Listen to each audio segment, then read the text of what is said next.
Hello, and welcome to the Lore of Braunhaven. On today's episode, we're going to be talking about the Wood Elves uh, that range throughout not only the Skellis Mountains, but the Braunhaven region as a whole. Um, and Wood Elves differ from High Elves in the way that they behave. So the High Elves are commonly associated with the Sylvanas Forest in the Braunhaven region. Wood Elves are more nomadic. They range also in the Sylvanas Forest, but they also range in the smaller woods and glens of the Braunhaven region and all across the woods of the Skellis Mountains. And because they are nomadic, they have very few permanent settlements. There are a few, though, that they are very transient people in these permanent settlements. They move in and out. They don't have any permanent leadership in the settlement. Usually, leadership of the settlement will go to for a short time to either the eldest members of whatever tribe is in the permanent settlement at the time, or will go to some form of council. They do what is best for their people at the time, and they cycle out quite frequently and move around. Generally, you'll find them moving about in uh, small groups, creating limited temporary camps, usually high up in the trees. Wood elves, all elves are generally very protective of their forest realms and especially of their settlements. Wood elves are particularly kind of icy towards people that stumble upon if you are able to even stumble upon them. A lot of times you won't even know that they're there, but their reception with wood elves will generally be if they are in fear of you stumbling upon their settlement or their camp. You will be welcomed with a couple of warning shots from arrows, trying to warn you away. This is actually especially true of the Ninvari tribe of wood elves that range throughout the Skellis Mountains. And they do have one permanent settlement over on the eastern slopes of the Skellis Mountains, somewhere in this region. Very few people actually know the exact location of this permanent settlement. And the settlement's name is Sina'Estru. And the Ninvari kind of created this. Now, there are more tribes than just the Ninvari, but they are the most prominent one in the Skellis Mountains. And the Ninvari created Sina'Estru as a point of contact for all of these tribes, that are typically ranging across the Skellis Mountains. They created this as a focal point. They aren't particularly religious. It's not like a pilgrimage site or a religious sacred ground or anything like that. It's mostly just a location that they all can have a foothold and do trade with one another, and spread rumor, or news and rumor, and generally this is also the site that is uh, good for keeping a diversity in their genomes. They are able to trade amongst the tribes, and or trade, maybe trade's the wrong word, but you get my meaning. They swap daughters and sons among the tribes, and this is keeping the diversity going in the wood elf race. Sina'Estru is generally well guarded. Like I said, few people outside of the elf races know of its existence.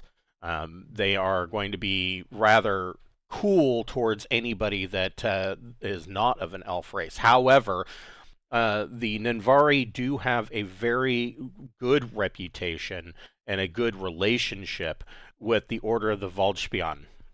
And so rangers of the Waldspion uh, generally will be welcomed into Sina'Estru without any warning shots or arrows. And others, if they are guests of of a member of the Volksspion, they will also be welcomed in, although probably not treated quite as well. But they will be, in that case, if they're guests of the Volksspion, they will be offered lodging and food.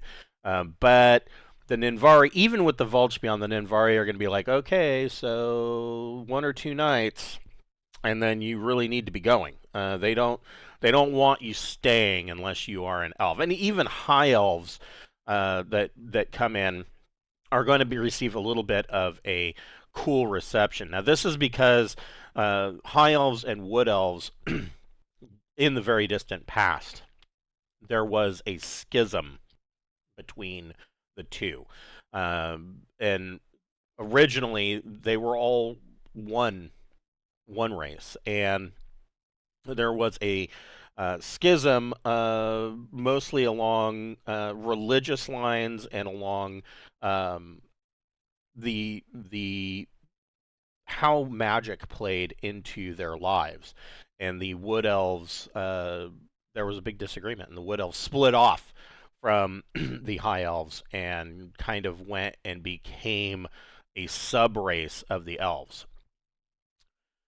This has since been more or less smoothed over, although they do still have their disagreements. You're not going to find many wood elves and high elves that are going to be commingling in the same settlements.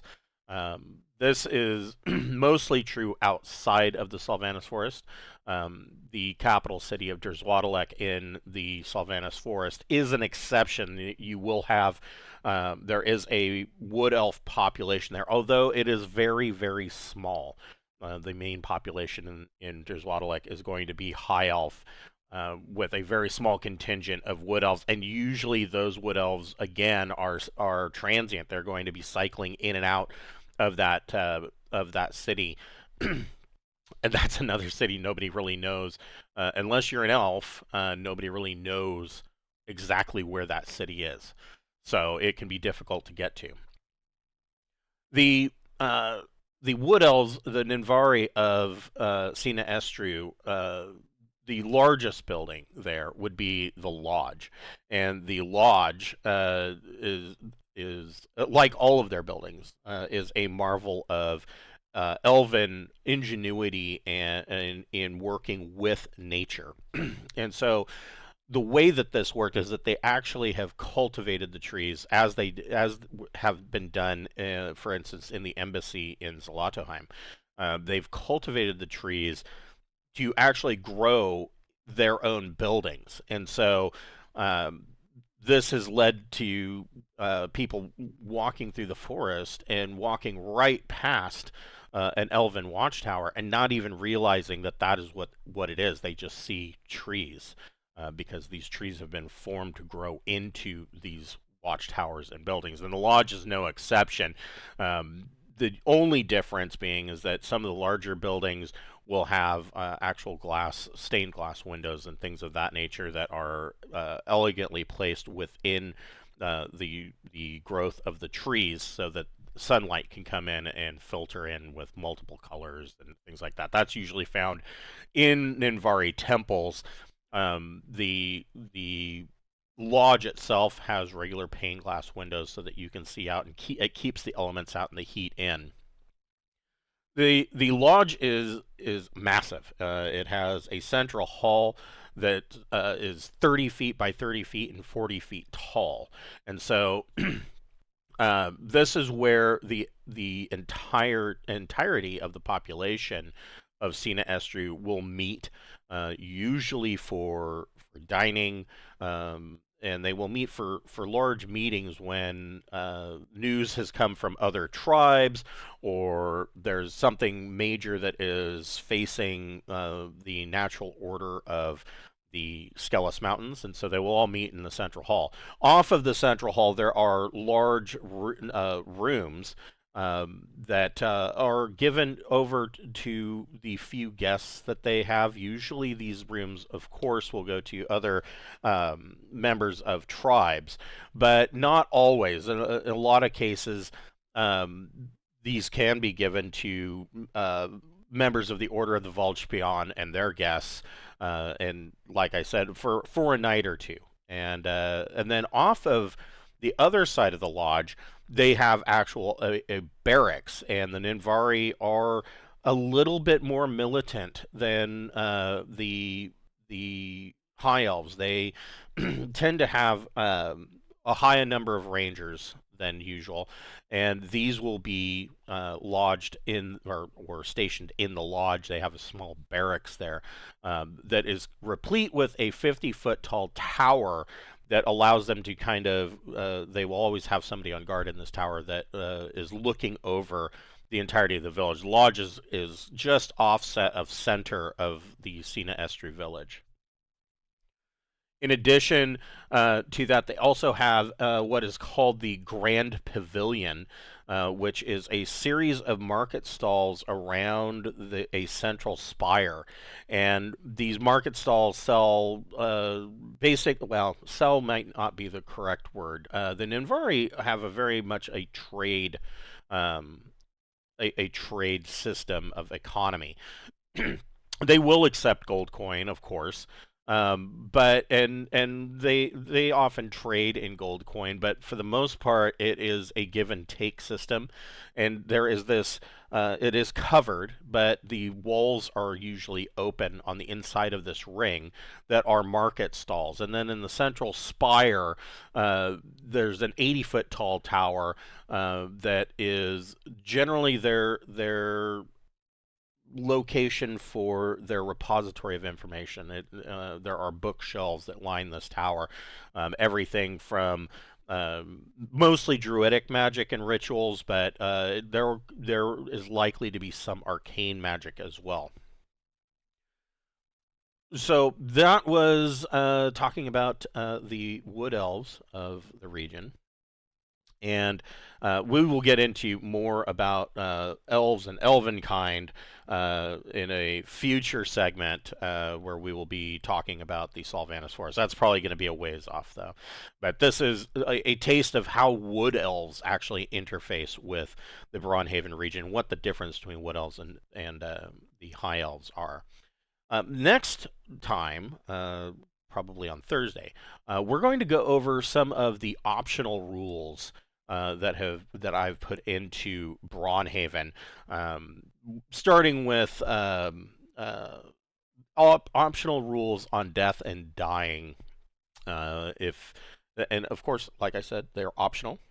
If you feel that death at 0 hit points is a little too meat grinder, I have some optional rules that can soften that blow just a bit. Thank you for watching. We'll see you next time on the Lore of Braunhaven.